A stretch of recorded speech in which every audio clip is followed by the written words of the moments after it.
Santa Mónica. Lágrimas que convirtieron a un hijo. Sigue rogando por las madres, y por sus hijos, por las esposas, y sus maridos, y por todos los pobres pecadores que necesitamos convertirnos. Mónica significa dedicada a la oración y a la vida espiritual. Santa Mónica es famosa por haber sido la madre de San Agustín, y por haber logrado la conversión de su hijo. Mónica nació en Tagaste, África del Norte, a unos 100 kilómetros de la ciudad de Cartago en el año 332. Sus padres encomendaron la formación de sus hijas a una mujer muy religiosa pero de muy fuerte disciplina. Ella deseaba dedicarse a la vida de oración y de soledad, como su nombre lo indica.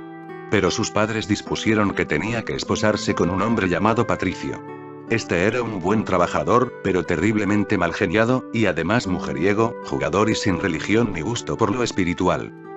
La hizo sufrir lo que no está escrito, y por 30 años ella tuvo que aguantar los tremendos estallidos de ira de su marido que gritaba por el menor disgusto, pero este jamás se atrevió a levantar la mano contra ella. Tuvieron 3 hijos. 2 varones y una mujer.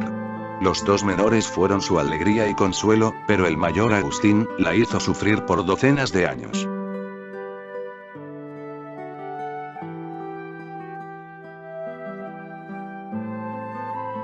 La oración constante de una madre que sufre, es escuchada en el cielo, dando frutos inimaginables. Fórmula para no pelear. En aquella región del norte de África, donde las personas eran sumamente agresivas, las demás esposas le preguntaban a Mónica por qué su esposo era uno de los hombres de peor genio en toda la ciudad, pero no la golpeaba nunca, y en cambio los esposos de ellas las golpeaban sin compasión. Mónica les respondió: es que cuando mi esposo está de mal genio, yo me esfuerzo por estar de buen genio. Cuando él grita, yo me callo. Y como para pelear se necesitan 2 y yo no acepto la pelea, pues, no peleamos. Esta fórmula se ha hecho célebre en el mundo y ha servido a millones de mujeres para mantener la paz en la casa. Patricio no era católico, y aunque criticaba el mucho rezar de su esposa y su generosidad tan grande con los pobres, nunca se oponía a que ella se dedicara a estas buenas obras. Y quizás por eso mismo logró su conversión. Mónica rezaba y ofrecía sacrificios por su esposo y al fin alcanzó de Dios la gracia de que en el año de 371, Patricio se hiciera bautizar, y que lo mismo lo hiciera la suegra, mujer terriblemente colérica, que por meterse demasiado en el hogar de su nuera, le había amargado la vida a la pobre Mónica.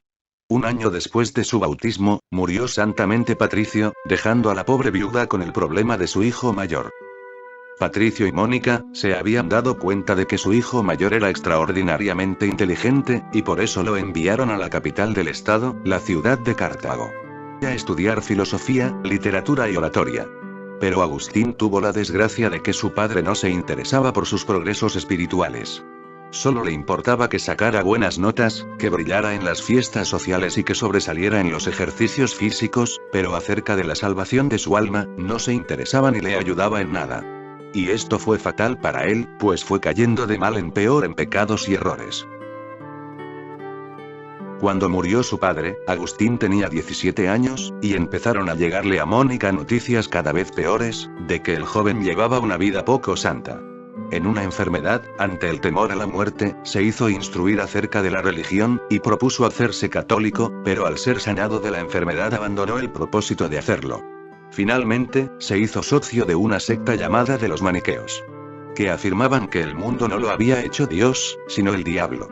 Mónica, que era bondadosa pero no cobarde, ni floja, al volver su hijo de vacaciones, y empezar a oírle 1000 barbaridades contra la verdadera religión, lo echó sin más de la casa, y le cerró las puertas, porque bajo su techo no quería albergar a enemigos de Dios. Pero sucedió que en esos días Mónica tuvo un sueño en el que vio que ella estaba en un bosque, llorando por la pérdida espiritual de su hijo, y que en ese momento se le acercaba un personaje muy resplandeciente y le decía: tu hijo volverá contigo, y enseguida vio a Agustín junto a ella.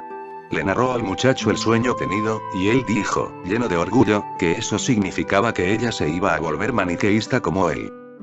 Pero ella le respondió: en el sueño no me dijeron, mamá irá a donde su hijo, sino tu hijo volverá contigo. Esta hábil respuesta impresionó mucho a su hijo, quien más tarde la consideraba como una inspiración del cielo. Esto sucedió en el año 437. Faltaban 9 años para que Agustín se convirtiera. Por muchos siglos ha sido muy comentada la bella respuesta que un obispo le dio a Mónica, cuando ella le contó que llevaba años y años rezando, ofreciendo sacrificios y haciendo rezar a sacerdotes y amigos por la conversión de Agustín. El obispo le respondió: esté tranquila, es imposible que se pierda el hijo de tantas lágrimas. Esta admirable respuesta y lo que había oído en el sueño, la llenaban de consuelo y esperanza, a pesar de que Agustín no daba la menor señal de arrepentimiento. Cuando tenía 29 años, el joven decidió ir a Roma de dar clases. Ya era todo un doctor. Mamá se propuso irse con él para librarlo de todos los peligros morales.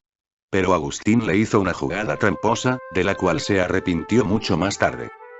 Al llegar junto al mar le dijo a Mónica que se fuera a rezar a un templo, mientras iba a visitar a un amigo, y lo que hizo fue subirse al barco y salir rumbo a Roma, dejándola sola, pero Mónica no era mujer débil para dejarse derrotar tan fácilmente. Tomó otro barco y se dirigió a Roma. Por muchos siglos ha sido muy comentada la bella respuesta que un obispo le dio a Mónica, cuando ella le contó que llevaba años y años rezando, ofreciendo sacrificios y haciendo rezar a sacerdotes y amigos por la conversión de Agustín. El obispo le respondió: esté tranquila, es imposible que se pierda el hijo de tantas lágrimas. Esta admirable respuesta y lo que había oído en el sueño, la llenaban de consuelo y esperanza, a pesar de que Agustín no daba la menor señal de arrepentimiento. En Milán, Mónica se encontró con el santo más famoso de la época, San Ambrosio, arzobispo de esa ciudad. En él se encontró un verdadero padre lleno de bondad y de sabiduría que la fue guiando con prudentes consejos. Además, Agustín se quedó impresionado por su enorme sabiduría y la poderosa personalidad de San Ambrosio y empezó a escucharle con profundo cariño y a cambiar sus ideas y entusiasmarse por la fe católica.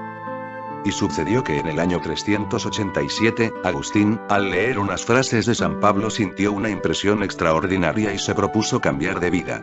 Envió lejos a la mujer con la cual vivía en unión libre, dejó sus vicios y malas costumbres. Se hizo instruir en la religión y en la fiesta de Pascua de Resurrección de ese año se hizo bautizar.